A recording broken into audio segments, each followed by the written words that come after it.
Hello, my name is Luke Psenicka, and I'm doing my project on steel annealing. So today we're going to be talking about what is annealing and why is it important, the effects of annealing on microstructure, the significance of tensile strength testing, and applications of annealing in the real world. So what is annealing and why is it important? Annealing is the process of heating up a metal to a high temperature to change its physical and chemical properties. So there's many different types of annealing with different metals, but today we're going to talk specifically about steel annealing. So steel is naturally not very workable. It's made primarily of iron, which comes from the ground. And because of that, there's a lot of variability between different batches of steel, and it's difficult to form raw steel into the products that we're trying to make that we use every day. So if you look at this picture on the left, it is a picture of a batch annealing process. So you can kind of give it an idea of what's going on. So the metal is placed on this sort of dolly, and it's wheeled into this furnace. And then the door on the furnace closes, and it's heated up to a very high temperature, like 1,000 degrees. And then it's allowed to cool down, the door opens, and the metal comes back out, and it has completely different physical and chemical properties. So what specifically is happening here? So during an annealing process, steel is heated above its recrystallization temperature for a period of time before it's cooled down again. The grain size is usually different after annealing. Different grain sizes, grain structure, and grain boundary conditions can be created using different annealing temperatures. So basically, annealing is changing the microstructure of the steel, which gives it different chemical properties. And then if you look at this picture here on the right, this is an example of a continuous annealing process. So the last picture was a batch process. This is a continuous process. So basically, the metal is put onto this conveyor belt, and it's moved through a furnace that's already heated up to a given temperature. And as it moves through, it's heated up, and then once it exits on the other side, it cools down to a normal temperature, and again, it has different physical and chemical properties. So how exactly is the microstructure changed during annealing?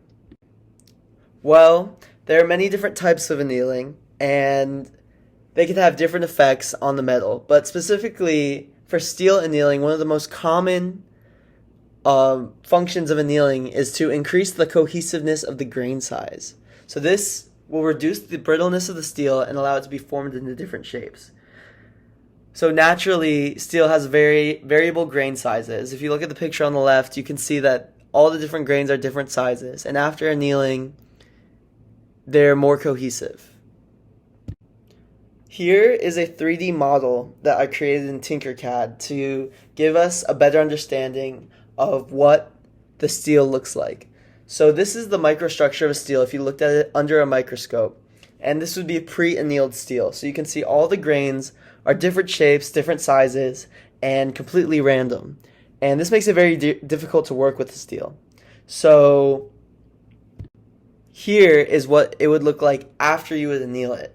So as you can see, all the grains are nearly the same size, nearly the same shape, and this cohesiveness is what gives the steel better ductility and more workability.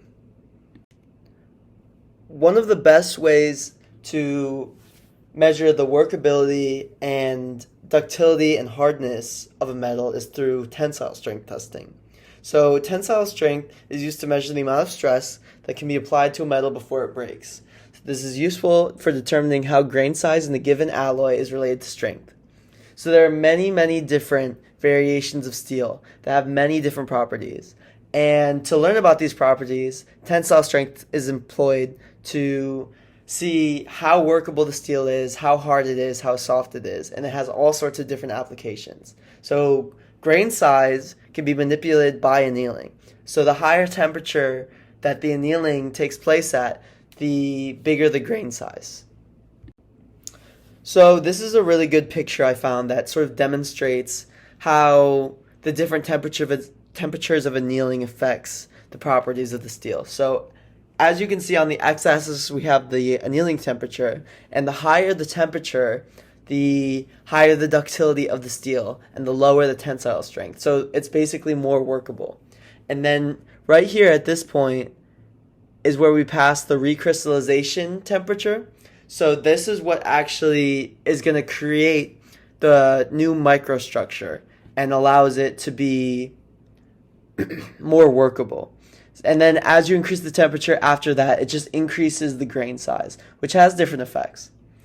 And then you can see in this picture on the right, here is in the middle is a picture of steel annealed at 550 degrees Celsius for 1 hour, and then on the right is 650 degrees Celsius for 1 hour. And you can see that the grain size in the 650 degrees Celsius are much bigger.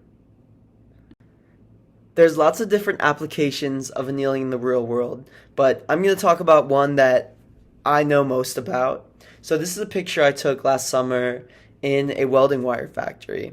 And they had tons of different steel coils coming in every day, different types and different batches.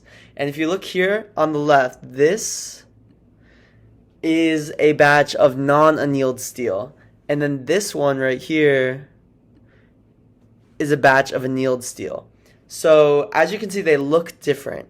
And they have different properties, and they're going on to different machines to create different products. So obviously, the applications of annealing go far beyond this, but this is just one small example that I wanted to show you guys. So thanks for watching my presentation. I hope you learned something. Goodbye.